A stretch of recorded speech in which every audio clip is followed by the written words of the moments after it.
విశాఖలో నవవధువు ఆత్మహత్య కేసులో భర్త నాగేంద్రను పోలీసులు రిమాండ్కి పంపారు.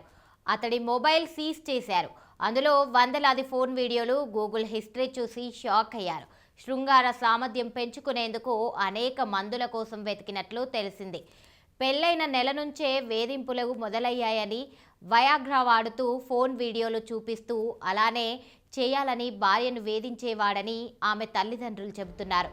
వివరాల్లోకి వెళ్తే విశాఖ జిల్లా గోపాలపట్నంలో విషాదం చోటు చేసుకుంది. భర్త కామవాంఛకు భార్య బలైంది. నాగేంద్ర వసంతకు 11 నెలల క్రితం పెళ్లైంది. ఫోన్ వీడియోలకు బానిసైన నాగేంద్ర అందులో ఉన్నట్లే చేయాలని భార్యను తరచూ ఒత్తిడి చేసేవాడని, దీంతో మనస్తాపానికి గురైన ఆమె ఆత్మహత్య చేసుకుందని బంధువులు తెలిపారు. ఈ మేరకు పోలీసులు కేసు నమోదు చేసుకుని నాగేంద్రను అదుపులోకి తీసుకున్నారు. స్పెర్మ్ కౌంట్ తక్కువ ఉండడంతో అప్పటి వరకు ఆమె గర్భం దాల్చలేదు. ఫోన్ వీడియోలు చూసి అడిక్ట్ అయిన భర్త ఫోన్ వీడియోస్తో ఉన్న విధంగా శృంగారం చేయాలని భార్యను తీవ్ర ఒత్తిడికి గురి చేసేవాడని బంధువులు చెప్పుకొచ్చారు. భర్త వికృతి చేష్టలకు ఒత్తిడికి గురైన నరక యాతన అనుభవించిన భార్య ఆత్మహత్య చేసుకున్నట్లు పేర్కొన్నారు.